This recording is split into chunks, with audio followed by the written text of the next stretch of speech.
Subscribe to our channel and press the bell icon so that you never miss any video lesson from RAU'S IAS Study Circle. Hello and welcome to Daily News Simplified, an answer to what, why and how of newspaper reading from your UPSC perspective.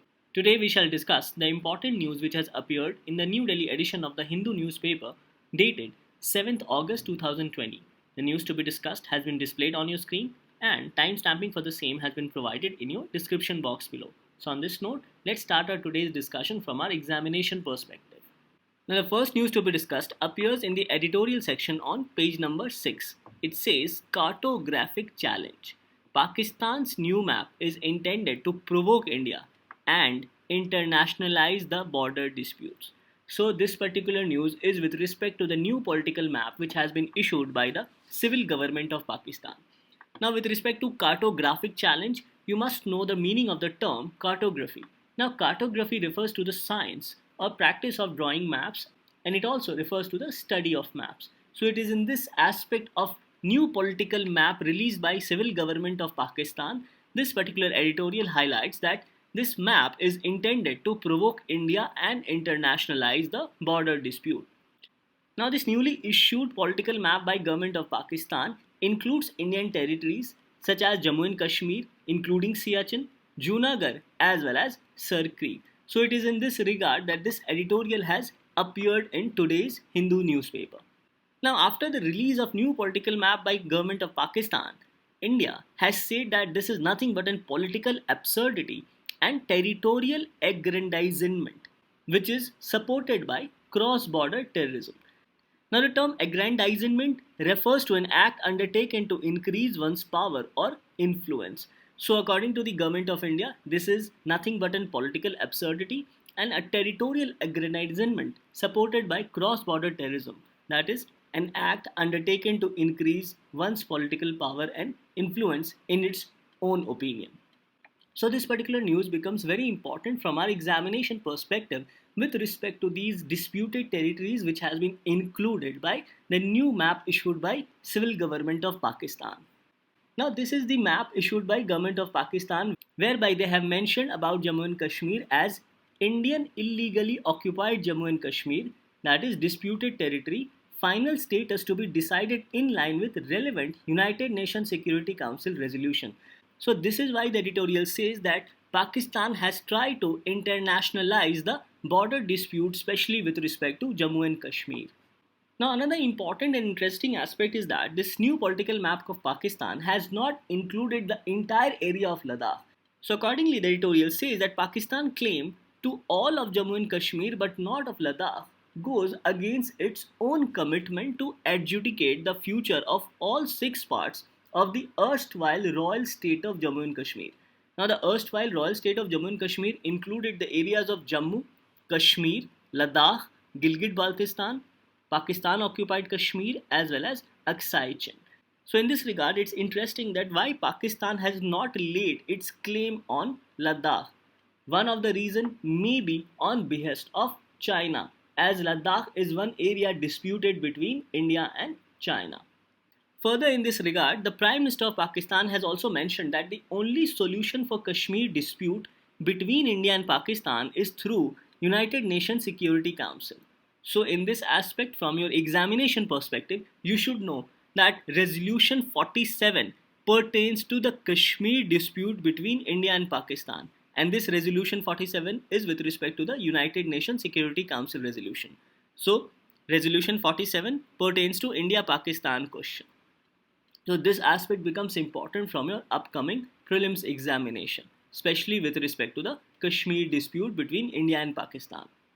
Now from your exam perspective, you should also need to know about Sir Creek, as Sir Creek is a strip of water disputed between India and Pakistan in the Run of Kutch marshlands. So basically Sir Creek as a water body or as a water strip divide the territory between India as well as Pakistan. Now the green line is the claim which is laid by Pakistan and the red line is the claim which is laid by government of India. So accordingly the red line is disputed by Pakistan and the green line is disputed by government of India and the black line refers to the international border. So this is with respect to Sir Creek as it is a water strip in the Run of Kutch dividing India and Pakistan, or dividing the Kutch area of India from the Sindh area of Pakistan. Now, in the early 90s, Sir Creek was requested to solve the rivalry between rulers of Kutch and Sindh, basically between Rao Maharaj of Kutch as well as the government of Sindh in the early 90s. And this entire area of Sir Creek was within the Bombay Presidency during British rule. So all these small facts becomes important from your examination perspective. Now this particular slide has been taken from the Ministry of External Affairs, which refers to a question on Sir Creek issue, and this particular question was answered on 13 February 2019 by the Minister of State in Ministry of External Affairs. The minister highlighted that India and Pakistan have held bilateral talks on the Sir Creek issue, including under the Composite Dialogue. The last such formal talks were held in June 2012, and the two sides discussed the land boundary in the Sir Creek area and delimitation of international maritime boundary between India and Pakistan. Further, in December 2015, it was agreed between the two countries to start a comprehensive bilateral dialogue. And this comprehensive bilateral dialogue included the Sir Creek issue.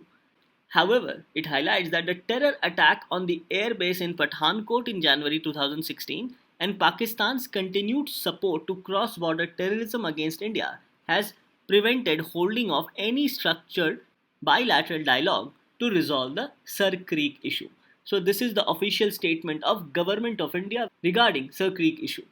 Now, with reference to this new political map issued by the government of Pakistan, the news highlights that there are certain problems with this particular map, as it draws a line demarcating Gilgit-Baltistan separately from the part of Kashmir under its control, and renames Jammu and Kashmir as Indian illegally occupied Jammu and Kashmir, which we have just seen in the map issued by the government of Pakistan. And further, Pakistan government has left the claim line within the Ladakh unclear. So in this backdrop, this editorial says that Pakistan's unilateral claim on Indian territory is not conducive for dispute resolution between India and Pakistan on any issue. It further says that move on Junagar opens new dispute which has been settled way back in 1948 through a plebiscite in which around more than 95% people voted in favor of Indian government. That is, the people of Junagar decided through a vote that they want to be part of Government of India. So considering this new move by Government of Pakistan, the editorial highlights that this seems to be a politically insinuated move by Pakistan, as it has come in the backdrop of three aspects. First, China-India clash in the Galwan Valley along the LAC, Nepal-India border dispute along Limpiadhura, Kalapani and Lipu Lake. And it is also considered that this move of Pakistan has come in the backdrop of the fact that India released its new political map, especially with respect to Jammu and Kashmir and Ladakh in November 2019, when the erstwhile state of Jammu and Kashmir was converted into a union territory and the entire area was divided into two union territories, namely the UTs of Jammu and Kashmir having a legislative assembly and a union territory of Ladakh without a legislative assembly. So from your examination perspective, you should know about the location of these disputed areas between India and Pakistan, India and Nepal, as well as India and China along the Galwan Valley. Now, as you can see in this map, this is the Sir Creek area along Gujarat. Further, with respect to Nepal-India border, this is Limpiadhura, this is Kalapani, and this is Lipu Lake. So all these locations becomes important from your upcoming examination perspective, especially with respect to geography. So, as a way forward, this editorial says that China, Pakistan and Nepal has shown their objection to new political map issued by India in November 2019, and this latest move by Pakistan further isolates India from its neighboring countries. So this editorial says that in such a scenario, maintaining any bilateral relations with these countries, namely Nepal, China and Pakistan, will be extremely difficult, as they have opened new areas of disputes along India border. So in this regard, this editorial concludes by saying that New Delhi must be well prepared to deal with the three-pronged cartographic challenge, that is the challenge with respect to border disputes with these three countries, namely Nepal, China and Pakistan, as India may face further difficulties with respect to border disputes in coming time. Thus, this article becomes important both from our prelims as well as from our mains perspective. In your prelims, it gets covered under current events of international importance as well as world geography. Regarding your mains examination, it gets covered under GS paper 2, especially with respect to international relations under India and its neighborhood relations, and effect of policies and politics of developed and developing countries on India's interest. So, in this news, you must know the location of the disputed area of Sar Creek, as well as the disputed area of Limpiadhura, Kala Pani, as well as Lipu Lake along India-Nepal border as well. So, after this discussion, let's move on to our next news analysis. Now, the next news to be discussed appears as an interview. It says, can the NEP fix access to universal education? There are concerns that the policy abandons the state's commitment under Right to Education Act. Now, this article appears as an interview which includes observations provided by Leena Chandran Wadia, who was a senior consultant in the Kasturirangan committee, that is the committee which submitted the new national education policy to the Government of India, and Anita Rampal, who is a former dean, Faculty of Education in Delhi University. So in this interview, they have raised important issues pertaining to the national education policy, which you must understand with respect to your mains answer writing, as various aspects can be asked with respect to the challenges as well as its critical analysis of government's new education policy. Now, primarily, it highlights that the new education policy approved by the Union Cabinet last week seeks to align itself with sustainable development goals of ensuring inclusive and equitable quality education for all in the next 20 years. However, the first point raised here is that this inclusive and equitable education for all includes education for children from the age group of 3 to 18 years. However, Right to Education Act provides for free and compulsory education for children of the age group of 6 to 14 years. So, the point highlighted in this interview is that what about the students from the age group of 3 to 6 years? The introduction further says that the policy has brought into its ambit children in the age group of 3 to 18 years. So, it is in this backdrop, various aspects pertaining to national education policy has been discussed in this elaborate interview. So, on this note, let us go through this very important interview appearing on page number 7 of your Hindu newspaper. So let's go through the point raised one by one. First is whether the national education policy is practical or not. Now here in this interview, two aspects has been highlighted with respect to a particular problem or a particular issue at hand. So in this regard, let us go through both these aspects provided in this interview. The first aspect is with respect to practicality of national education policy.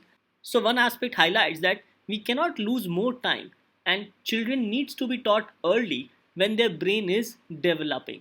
And this is why children in the age group of 3 to 6 years has also been included, which as of now is not included in the Right to Education Act. However, another viewpoint with respect to practicality of national education policy says that this policy has not brought anything new but quietly went back to Right to Education Act and Article 21A of the Indian Constitution to fulfill its basic objective, that is to provide free and compulsory education in the age group of 6 to 14 years, and has only added students from age group of 3 to 6 years as well as students in the age group of 15 to 18 years. Now coming to our second topic of discussion.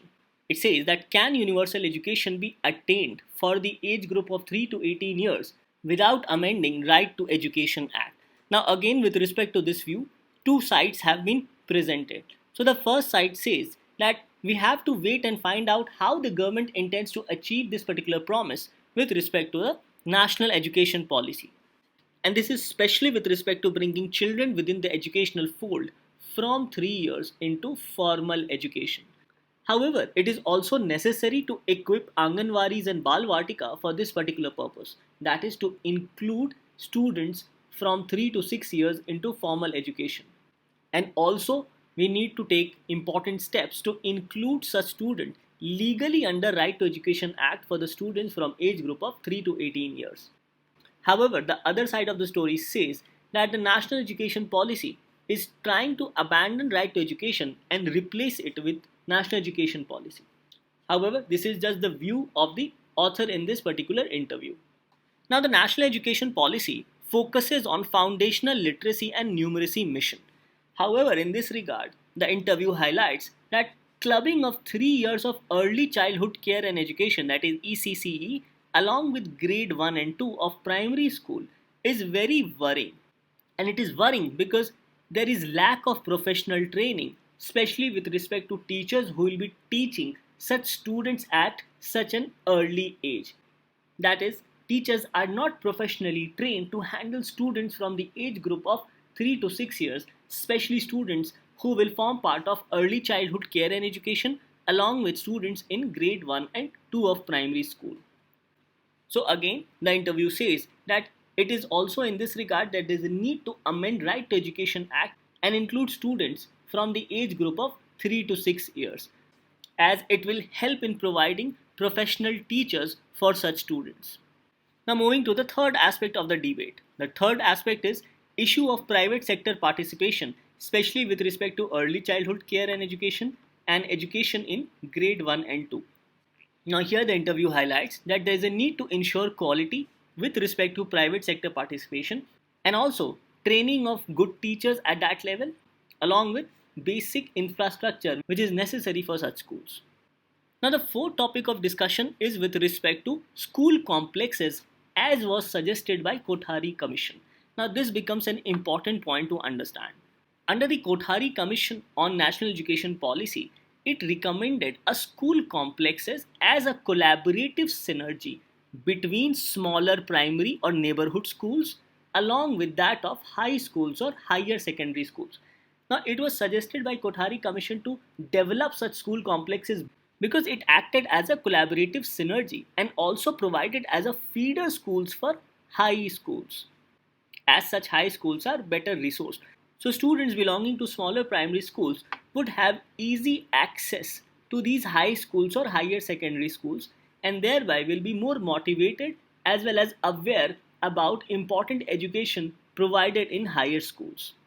However, in this regard, the interview highlights that in the present cases or in the present circumstances, these smaller neighborhood schools are being closed by the government in the name of consolidation. So the interview highlights that if these smaller neighborhood schools are closed, then the entire idea of collaborative synergy as suggested by Kothari Commission will not be achieved.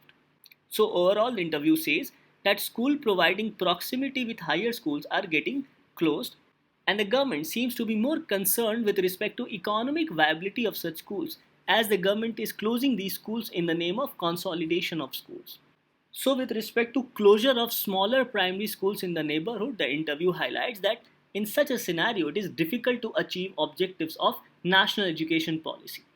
Now coming to the fifth aspect of this debate. It talks about new grading into 5 plus 3 plus 3 plus 4. Now here there are two problems highlighted with respect to this new type of grading. It says that students might leave at each stage and this will lead to increase in school dropouts. However, the other side of the story says that this will ensure learning outcomes at each stage and the government will be better prepared with respect to future policy on education. Now the sixth point highlighted in the debate is equitable and inclusive education without common school curriculum. And the fact that education will be provided in mother tongue is still open-ended debate. Now, in this regard, the interview highlights that the state governments have said that they will impart education in their own regional language. For example, state of Maharashtra will impart language in Marathi, Karnataka will impart education in their own language of Kannada, and similarly Tamil Nadu will impart education in the language of Tamil. However, the interview highlights that this might create certain problem for students residing near the border states, as near the border states language tends to merge or languages tends to interchange. For example, student residing close to Maharashtra Andhra Pradesh border might speak more Telugu as compared to speaking more Marathi. So considering the students residing near the border states where language interchange, the interview highlights that this might create problems for such students staying close to state borders having language influence of the other states. And because of this, regional teachers might not be able to do justice with respect to such students because of the language barrier. And this overall might impact child's foundational literacy and numeracy skills, which the national education policy focuses on. So, with respect to such local schools in bordering areas, this interview says that these local schools in such border areas must be given autonomy to select their own teachers so that these teachers are fluent in the language which is spoken in the particular area. Now, the national education policy does not provide for a common curriculum. So, in this aspect, the interview says that this has allowed national education policy to rely on SCERTs, that is, State Council of Educational Research and Training. And this will also help to strengthen these SCERTs so that they can attend to children's need to be educated in their own context and culture. And this will also help the students to relate to their own life through their education. So this is why more emphasis has been provided on SCERTs rather than having a common curriculum for the entire country. Now the seventh aspect of the debate is that will thrust on vocational education weaken the students academically, perpetuate occupation and force early exit for their survival. Now the interview says that vocational education should not be pushed in early schooling. Further, the interview says that India's vocational education is more of a skill development program rather than of providing vocational education. So in this aspect, government needs to focus more on the purpose of vocational education. Further, the interview highlights that inclusion of vocational education by clubbing class 9 to 12 is a worrying factor because this might create further subclasses or social as well as economic stratification, as this will lead to further segregation of students, especially such students who will be opting for vocational education. Moving on to the eighth point of this debate is that is National Testing Agency needed to assess student for university admission? Now, in this regard, an interview says that this will allow students to choose their future course of action, which is based on their academic merits, and it will also allow students to explore more of other areas of interest or other subjects which they can pursue as their career. So overall, the interview says that rather than having an exit test with respect to class 10 and 12, it is better to have a university entrance examination based on students' academic merit as well as their interest to pursue a particular career. And lastly, this interview highlights about the fact that does national education policy's broad categorization of socio-economically disadvantaged group, that is SEDG group, hamper equity? Now here the interview highlights that disadvantage does not come from the air. It is historical as well as social. So two important aspects has been highlighted here, that disadvantage is both historical as well as social. And this is the way identities have been shaped with declarations of exclusion. So again, the concept of declarations of exclusion become important. So overall, the interview says that the broad categorization of socio-economically disadvantaged group will not help us to even acknowledge the real issue at hand. And this will be almost sort of glossing over the actual problem. So here the interview highlights that we need to understand that what caste is and what does it mean when we say that a child is from a Muslim community or from a minority community. So overall, this interview says that deprivation of a child should be seen from the perspective of social as well as historical disadvantage such child has faced, and broad categorization of socio-economically disadvantaged group will not help to solve the issue of deprivation in the society. So these are the important points which have been highlighted in this particular interview with respect to the new educational policy. Now this topic of education becomes important. As you can see, in the year 2015, a question was asked on education. This question carried 12.5 marks and had to be answered within 200 words. The question was, the quality of higher education in India requires major improvements to make it internationally competitive. Do you think that entry of foreign educational institutions would help improve the quality of higher and technical education in the country? Discuss. So we understand that the aspects of education have been asked by UPSC. So in this regard, the new education policy becomes very important from your upcoming examination perspective. Now this topic gets covered with respect to current events of national importance and also with respect to rights issues as well as social sector initiatives. Whereas in your mains, it gets covered under GS paper 2 especially under welfare schemes for the vulnerable sections of the population and issues relating to education. So, with this discussion, let's move on to our next news analysis. Now, the next news to be discussed appears as a lead article on page number 6. It says, "An invisible humanitarian crisis in India. The state and the rich and middle classes remain indifferent as millions slip into chronic hunger and intense poverty." So, this news highlights about the economic impact basically with respect to poverty and hunger about millions of people because of the humanitarian crisis caused due to COVID-19. So overall, this article highlights about India's poor preparation tackling chronic hunger, impact of COVID on poverty, and also public policy failures by the government of India. So in this regard, let us go through the important highlights as has been provided in this article. So this article primarily says that COVID-19 has impacted the vulnerable sections of the Indian society as millions of people have lost their job during this crisis, and because of this many of them have been forced into poverty as well as hunger. Now, with respect to the sociological aspects of lockdown and migration, this topic was discussed yesterday, that is on 6th August 2020, by Mangal sir. So, in this regard, you can go through the sociological impact and aspects with respect to impact of migration and lockdown on the vulnerable sections of the population. So, with respect to today's discussion, the first point is that how are India's poor preparing to counter the chronic hunger?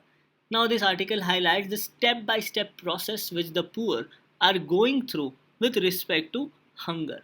It says at the very first step, they are trying to eliminate their nutritious food which becomes unaffordable as a part of their diet. These include pulses, milk, meat, egg, vegetables, as well as fruits. As a next step, they reduce their food intake. Now, this is done again in two parts. At the first instance, they cut down their quantity of food which is consumed by them in each meal, and slowly they cut down their number of meals.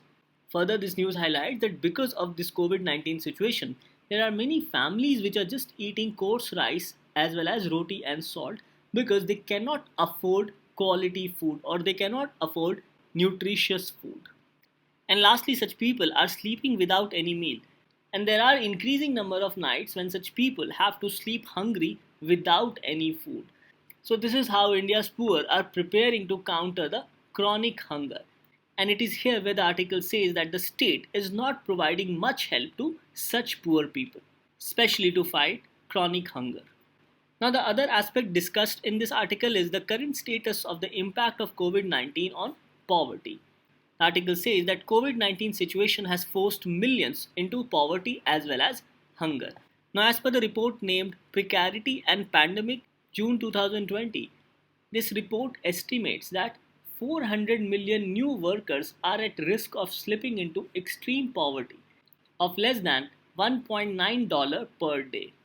Now, with respect to India, this news highlights that even prior to the pandemic of COVID-19, India had slipped to 102nd position or 102nd ranking in Global Hunger Report of 2019, and India was ranked 102 out of 117 countries. Now, important point to be noted here is that India had fallen behind even countries like Nepal, Bangladesh, and Pakistan. Now, it's important to know about the Global Hunger Index. Now, the Global Hunger Index is a peer-reviewed annual report jointly published by Concerned Worldwide and Wealth Hunger Hive, designed to comprehensively measure and track hunger at global, regional, and country levels.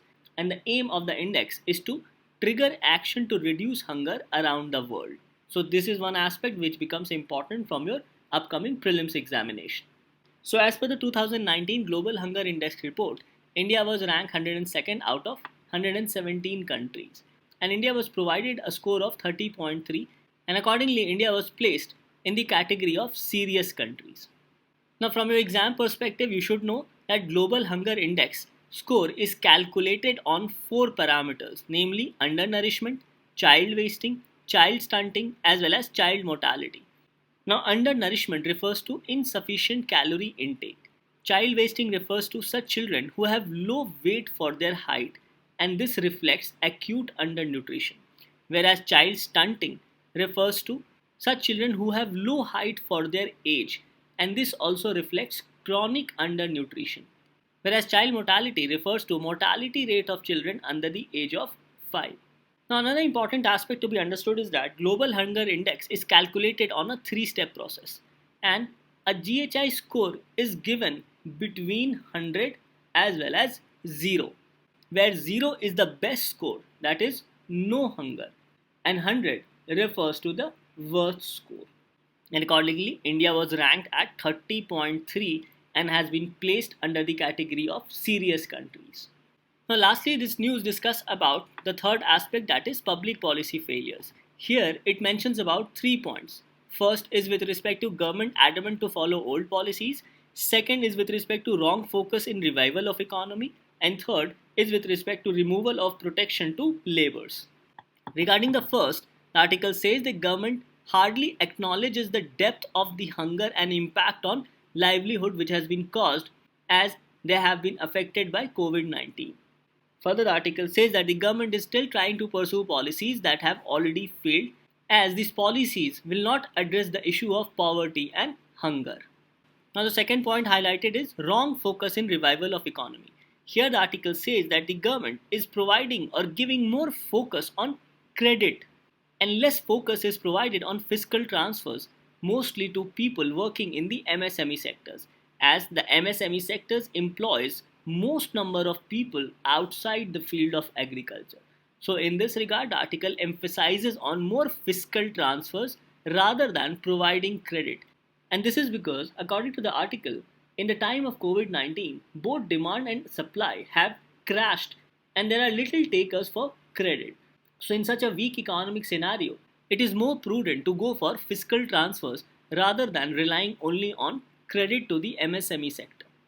And lastly, with respect to removal of protection to laborers, this article says that various state governments have reduced protection given to these laborers under different labor laws. And under this pretext, various state governments have amended different labor laws, and this has resulted in increased number of working hours and decline in their social security aspects. So all these points cumulatively have been referred as public policy failures in this article. And lastly, the article says that these vulnerable sections of the population who have been impacted mostly by poverty and hunger and who are not able to have proper food are further plunged into more poverty and hunger because they have been abandoned by the state. So in this regard, the article says that the government needs to take concrete steps in order to solve the problem of acute poverty as well as hunger which has been caused because of COVID-19. Now, regarding poverty and hunger, a question was asked in 2019 mains in GS paper 2. The question was, there is a growing divergence in the relationship between poverty and hunger in India. The shrinking of social expenditure by the government is forcing the poor to spend more on non-food essential items, squeezing their food budget. Elucidate.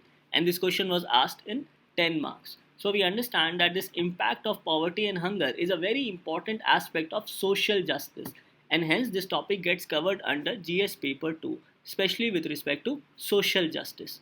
And specifically, this topic also gets covered under welfare schemes for the vulnerable sections of the population, schemes, mechanisms, laws, as well as issues relating to health and issues relating to poverty and hunger. Thus, this article becomes very important from our upcoming mains examination perspective, as COVID-19 has impacted a large section of the population, resulting in migration and also extreme poverty and hunger in the society. Now, the next news to be discussed is with respect to the decision of Reserve Bank of India. Now, this news appears on page number 1 as well as on page number 15. So, the news on page number 1 reads, Reserve Bank of India keeps key policy rates unchanged, and it allows banks to restructure corporate and individual loans. So this aspect becomes important with respect to our discussion. Page number 15, it says that easy liquidity led to faster monetary transmission. Banks passed on 162 basis points rates cut in last 17 months. It then says that inflation to stay elevated as per the Reserve Bank as economy to shrink in financial year 2021, says the central bank, and offers no estimate on contraction. Further, the news highlights that Regulator extends debt recast plan for MSMEs, scheme extended till March 2021. And lastly, offline retail payments set for fillip. use of cards, wallets, and mobile devices to increase. So let us go through these important developments with respect to decisions of Reserve Bank of India one by one. Now, this news overall highlights that the COVID-19 pandemic has led to worst health and economic crisis in India, as we have seen this aspect in our previous discussion. So, it highlights that there is a need for dynamic, proactive, and balanced approach to deal with the present economic crisis. And it is in this aspect the Reserve Bank has recently announced a number of policy announcements to minimize the impact of COVID 19 and also promote economic revival. So, in this regard, we shall discuss. Our entire discussion shall be based on these important topics, which is recent decision of Monetary Policy Committee, resolution framework for COVID-19 related stress, debt restructuring for MSMEs, review of priority sector guidelines, additional special liquidity facility, advances against gold ornaments and jewelry, flexibility in management of cash reserve requirements, and offline retail payments using cards, wallets, or mobile devices. So all these aspects becomes important for your upcoming prelims examination, as questions may be asked with respect to important steps taken by the Reserve Bank of India to deal with the economic crisis caused due to COVID-19. So our first topic of discussion is with respect to the recent decision of Monetary Policy Committee. Now this news highlights that the rate of inflation in June 2020 has increased to 6.1%. And this increase in rate of inflation has been mainly attributed to temporary supply side factors, that is, supply chain disruptions, increase in vegetable prices, increased taxes on fuels, etc. So, one of the major reasons for increased in inflation according to RBI is temporary supply side factor. So, the RBI says that contraction in GDP growth accompanied by higher rate of inflation had put Monetary Policy Committee in a fix so as to increase or decrease the repo rate. So two aspects has been highlighted here. One is contraction in GDP as well as increase in inflation. And this increase in inflation is mainly due to the temporary supply side factors. Now it's to be understood that the primary mandate of Monetary Policy Committee is to keep the rate of inflation between 2 to 6%. So, keeping this aspect in mind, the Monetary Policy Committee has unanimously decided to keep the policy rates unchanged and not to reduce them any further. So, in this regard, the RBI has decided to continue with its accommodative policy stance. Now, here you need to know about accommodative policy stance of RBI. Now, with respect to monetary policy stances with respect to RBI, there are three stances. One is accommodative stance, second is neutral stance, and third is a calibrated tightening. Now, according to the accommodative stance, the Reserve Bank may reduce the policy rates to increase money supply in the economy. And under this stance, policy rates normally decrease. However, here in this case, RBI has not decreased the policy rates. And this stance is usually taken by RBI when there is a slowdown in the economy. So considering the slowdown in the economy, RBI has maintained with its accommodative stance. Now coming to the neutral stance. So under neutral stance, the RBI would have the flexibility to either increase or decrease the policy rates by taking into account the macroeconomic condition. So here the policy rates can either be increased or can either be decreased. And usually this policy is adopted when inflation rate is stable. So in the present circumstances, since the inflation rate is high, hence the RBI has gone for the accommodative stance. And under the neutral stance, the key policy rates can either increase or decrease. That is, it may move in either direction. And the third aspect is calibrated tightening. Now, calibrated tightening means that the Reserve Bank would either keep the rates constant or increase the rates. So there is no question of decreasing the rate. Under the calibrated tightening stance, key policy rates either remain unchanged or increase. Decrease in policy rates is ruled out. Further, it says that usually this policy is adopted when there are concerns of higher rate of inflation. So, in cases of higher rate of inflation, RBI may either go for accommodative stance or for calibrated tightening. And in this scenario, RBI has went for accommodative stance. And accordingly, the policy rates remains unchanged. That is repo rate at 4%, MSF, that is marginal standing facility and bank rate at 4.25%, and reverse repo rate at 3.35%. So these are some of the important aspects of decision taken by the Monetary Policy Committee of Reserve Bank of India. Now the second aspect to be discussed is with respect to resolution framework for COVID-19 related stress. Now earlier in March 2020, when the entire issue of COVID-19 and related economic crisis emerged, the Reserve Bank of India had then announced moratorium on the repayment of loans for the corporates and individuals for a period of 6 months, that is till August 2020. Now, moratorium basically means that EMI was not required to be paid on the principal amount till a certain time as decided by the Reserve Bank of India. In this case, it was 6 months. So this moratorium was basically a kind of flexibility given to individuals and corporates during the extreme economic situation because of the COVID-19. However, the news says that even after 6 months, a large number of individuals and corporates are not in a position to repay back their loans. Hence, in this regard, it was speculated that the Reserve Bank might extend this moratorium by another 3 to 6 months, that is, at least by December. However, RBI did not do so. Rather, RBI went for a debt restructuring of the loans. So it says that RBI has decided not to extend the moratorium on repayment of loans beyond the month of August. So after the month of August, EMI has to be paid. However, the problem is that many individuals and corporates will not be able to repay back the EMI because their financial situation is not good because of COVID-19. So it is in this regard that RBI has decided to go for debt restructuring so that loan repayment becomes easy for individuals as well as corporates. So it says that as a part of one-time debt restructuring, banks can extend the tenure of loans, sanction additional loans, or convert debt into equity. So these are the different alternatives which has been given as a flexibility to the banks. That is, they can either extend the tenure of loans, sanction additional loans, or convert debt into equity. Now again, the rationale behind debt restructuring allowed by RBI is the inability of individuals and corporates to repay back their loan because of the financial stress caused due to COVID-19. However, the larger issue remains is that any kind of debt restructuring may lead to increase in non-performing assets, thereby impacting the balance sheet of banks. And this may further lead to decrease in credit creation and consequently extend the economic revival.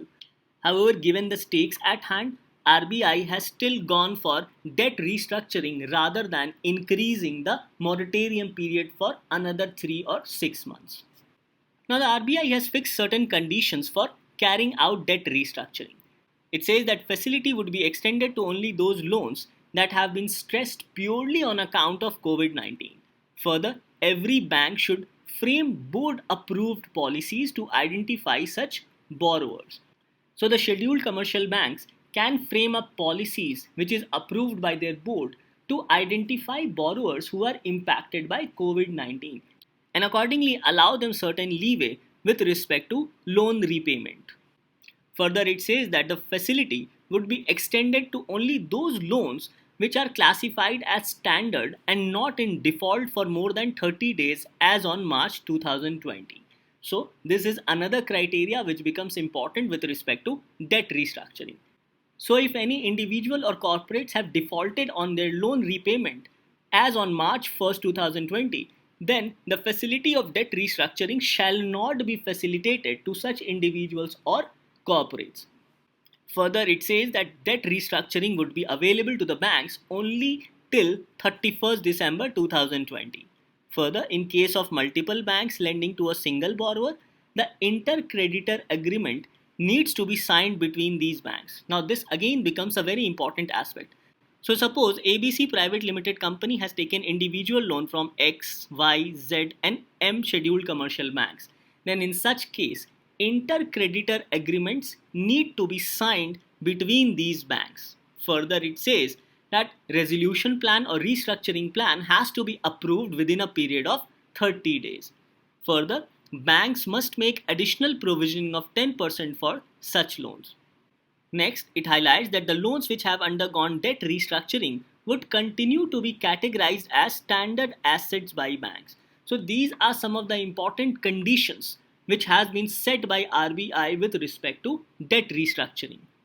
Further, the RBI has appointed an expert committee to be chaired by KV Kamath, and this committee shall make recommendations to the Reserve Bank on required financial parameters to be factored into resolution plans.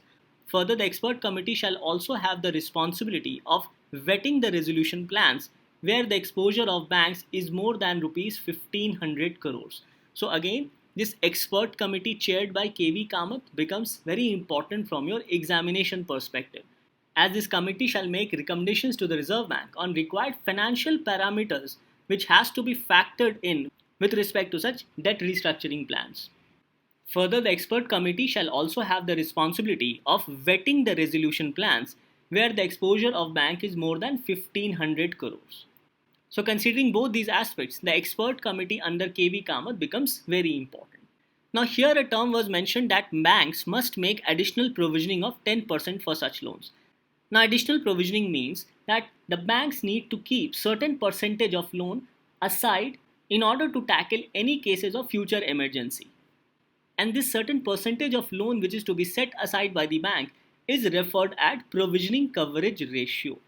So according to this news, RBI has said that whatever was the existing provisioning coverage ratio, the banks need to maintain 10% additional provisioning coverage ratio in order to meet any future financial emergency. So these can be said to be some of the important conditions with respect to carrying out debt restructuring. Now moving further to the third point, it says debt restructuring for MSMEs. Now with respect to the background, it highlights that in February 2020, the Reserve Bank had allowed banks to carry out one-time debt restructuring of loans given to MSMEs. And this facility of one-time debt restructuring was applicable or available to only those MSMEs whose total borrowings was less than rupees 25 crores. It further says that these loans should have been a standard asset as on 1st January 2020. So regarding the latest announcement by RBI, the earlier debt restructuring scheme for MSMEs was applicable only till 31st December 2020. So now the Reserve Bank has extended the debt restructuring for MSMEs by another 3 months up to 31st March 2020. So this is the new news with respect to debt restructuring for MSMEs, as it has been increased till 31st March 2020 and it only applies to such MSMEs whose total borrowing was less than rupees 25 crores. And their loan should also have been categorized as standard asset as on 1st January 2020.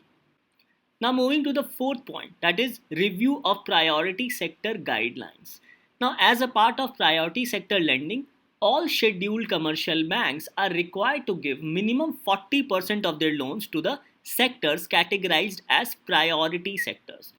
So these sectors under priority sector lendings are agriculture, micro enterprises, advances to weaker sections, export credit for education, housing, social infrastructure including schools, healthcare facilities, etc., as well as renewable energy. Now for agriculture, minimum percentage of loan has been categorized at 18%. And out of 18%, 10% of loan should be earmarked for small and marginal farmers. Whereas for micro enterprises, 7.5%, advances to weaker section 10%, and for the remaining 4.5%.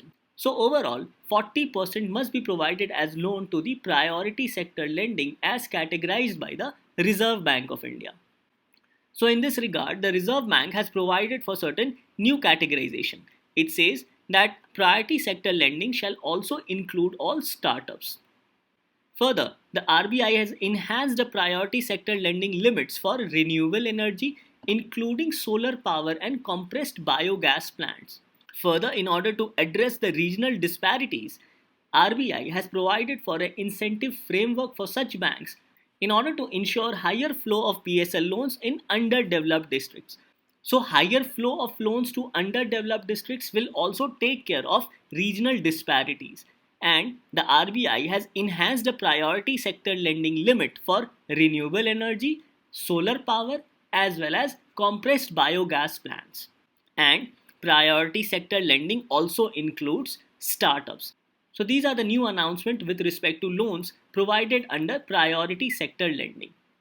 Now moving to our fifth and sixth point. The fifth point says about additional special liquidity facility. It says that the RBI has provided for additional special liquidity facility of rupees 10,000 crore which will be provided as loan at repo rate. So this amount will be provided as loan at 4%, which is the current repo rate. And out of these 10,000 crores, 5,000 crores shall be provided to National Housing Bank and 5,000 crore shall be provided to NABARD. The loan provided to National Housing Bank will help in flow of finance to sectors through housing financial companies, and the loan provided to NABARD will ensure flow of finances to NBFCs and MFIs, that is microfinancial institutions. Now coming to the sixth point, that is advances against gold ornaments and jewelry. Now let's understand the background as well as new announcement through this example. Now suppose 1 gram of gold cost rupees 10,000. So earlier, as per the earlier announcement, if you wanted to take loan on 1 gram of gold, then only 75% of the loan will be provided to you. So if the price of 1 gram of gold is 10,000 rupees, then the amount of loan provided for 1 gram of gold would be 7,500. However, the RBI has increased the limit from 75% to 90%.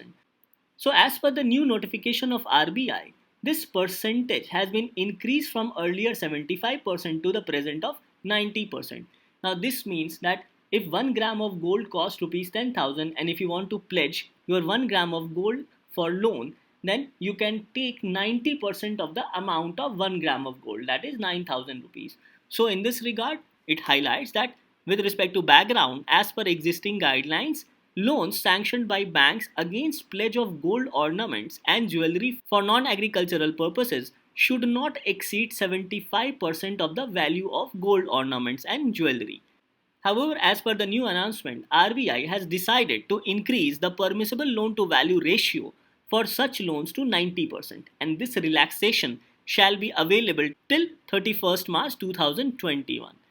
And this loan must be taken for non-agricultural purposes. So this is with respect to advances against gold ornaments and jewelry.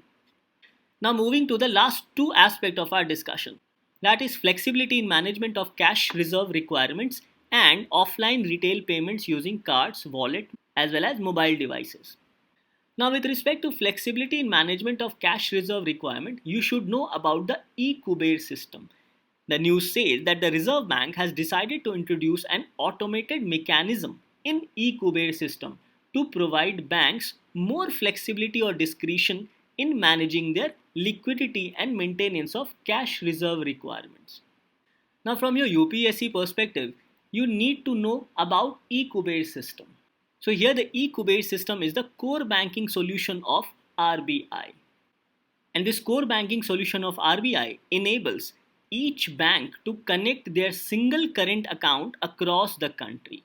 Further, the e-Kuber is also used by Reserve Bank to execute various transactions with banks such as carrying out overnight and term repos, reverse repos, etc.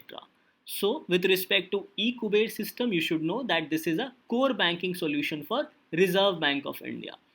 And it enables each bank to connect their single current account across the country. Now coming to the last point of our discussion is offline retail payments using cards, wallets and mobile devices. Now here, the Reserve Bank has announced a pilot scheme to encourage technological innovations to enable offline digital transaction through cards, wallets and mobile devices. And this is because of absence of internet connectivity, especially in remote areas. And this absence of internet connectivity in remote areas at times acts as a major impediment or a major block for adoption of digital payments. So it is in this regard that Reserve Bank has announced a pilot scheme to encourage technological innovations to enable offline digital transaction through cards, wallets as well as mobile devices. So in this regard, you should know about e-Kuber system as well as the fact that Reserve Bank has introduced a pilot scheme to encourage technological innovations to enable offline digital transaction through cards, wallets and mobile devices. Thus, all these news becomes very important from our upcoming prelims examination with respect to decisions taken by Reserve Bank of India in the wake of COVID-19 economic crisis. Now, this topic gets covered under economic and social development from your prelims examination, and from your mains gets covered under GS paper 3, especially with respect to issues relating to Indian economy. So, after our discussion, this becomes your practice question for the day. The question says the term e-Kuber system, which is often mentioned in the news, can be associated with. Options are A. Banking, B. Telecommunication, C. Gold mines, and D. Nuclear energy. Now, coming to the answer of yesterday, the question was Bru tribals live in which of the following states of India? Options are first Tripura, second Mizoram, and third Chhattisgarh. So, the question was select the correct answer using the code given below. Here, the correct answer is B, that is 1 and 2 only. So, with this, we come to an end to today's discussion. Thank you.